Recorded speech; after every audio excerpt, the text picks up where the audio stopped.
కామారెడ్డి జిల్లా మాచారెడ్డి మండలం ఆరేపల్లి గ్రామంలో ఓ ఇంట్లో అక్రమంగా దాచి ఉంచిన డిఫెన్స్ లిక్కర్ను ఎక్సైజ్ అధికారులు పట్టుకున్నారు. మద్యం సీసాలను స్వాధీనం చేసుకున్న అధికారులు ఇంటి యజమానిపై కేసు నమోదు చేశారు. ఇలాంటి non duty paid liquor, defence liquor ఇంట్లో కలిగి ఉండడం చట్టరీత్యా నేరమని ఎక్సైజ్ సిఐ సంపత్ కృష్ణ తెలిపారు.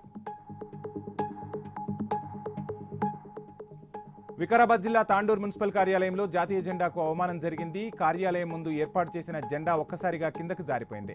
మున్సిపల్ అధికారుల పర్యవేక్షణ లోపమే ఇందుకు కారణమని ప్రజలు మండిపడుతున్నారు.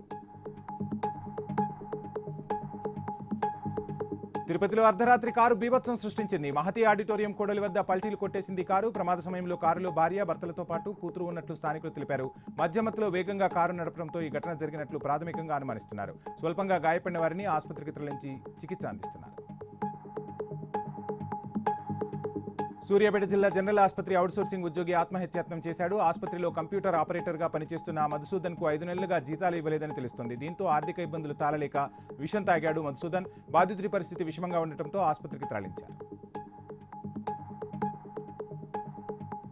సీసీఐ మార్కెటింగ్ అధికారులతో ప్రత్యేక సమావేశంలో వ్యవసాయ శాఖ మంత్రి తుమ్మల నాగేశ్వరరావు పాల్గొన్నారు. ఖరీఫ్ పత్తి కొనుగోళ్లలో సీసీఐ నిర్ణయించిన విధి విధానాలపై చర్చించి దిశానిర్దేశం చేశారు.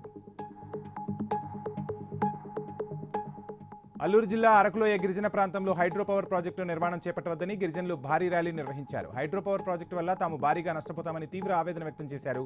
అరకు వ్యాలీ ఎన్టీఆర్ గ్రౌండ్ నుంచి తహసీల్దార్ కార్యాలయం వరకు భారీ ర్యాలీ నిర్వహించారు గిరిజనులు.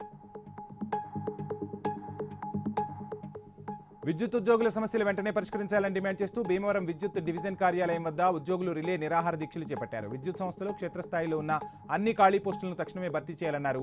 పెండింగ్ డిఏలను వెంటనే విడుదల చేయాలన్నారు. కాంట్రాక్టు ఉద్యోగులకు సమాన పనికి సమాన వేతనం చెల్లించాలని డిమాండ్ చేశారు.